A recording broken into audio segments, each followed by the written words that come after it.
వివేకానంద రెడ్డి గారి కేసు. ఈ వివేకానంద రెడ్డి గారి కేసు కూడా ఆ రోజుల్లో అసలు సూత్రధారులు ఎవరు, పాతదారులు ఎవరు అనేది దానికి ఏం పెద్ద రహస్యం కాదు. ఎందుకంటే చనిపోయింది మీ కుటుంబ సభ్యుడు.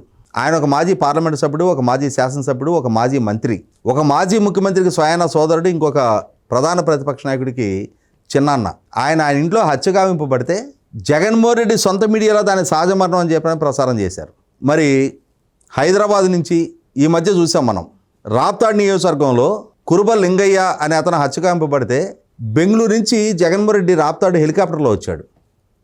అంటే తన పార్టీ కార్యకర్త కుటుంబాన్ని పరామర్శించడం కోసం.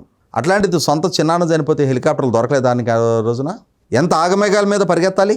తెల్లవారుజామున 4 గంటలకి మేనిఫెస్టో గురించి చర్చించే సందర్భంలోనే ఆయనకు ఆ సమాచారం అందింది అని చెప్పని వీకెండ్ కామెంట్పై ఆర్కేలో రాధాకృష్ణ గారు రివీల్ చేసిన తర్వాత అప్పుడు సిబిఐ విచారిస్తే నాడు ఫార్మర్ చీఫ్ సెక్రటరీగా ఉన్న అజయ్ కల్లం రెడ్డి కూడా సిబిఐకి అడ్మిట్ అయ్యాడు.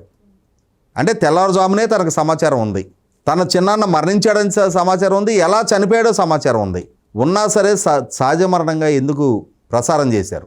అక్కడ తన కుటుంబ సభ్యుల చేతే ఇవాళ కడప ఎంపీగా ఉన్న అవినాష్ రెడ్డి, వాళ్ళ నాయన దేవిరెడ్డి శివశంకర్ రెడ్డి వంటి వాళ్ళతోటి అక్కడ సాక్ష్యాధారాలు ఎందుకు చెరిపేసే ప్రయత్నం చేశారు?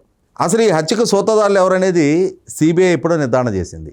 అయినా సరే జగన్మోహన్ రెడ్డి మా కుటుంబంలో అవినాష్ రెడ్డి చిన్నపిల్లోడు, మా చెల్లెళ్ళు అనవసరంగా అతని మీద నిందలు మోపుతూ ఉన్నారు అంటే ఏమని సంకేతం ఇస్తూ ఉన్నారు?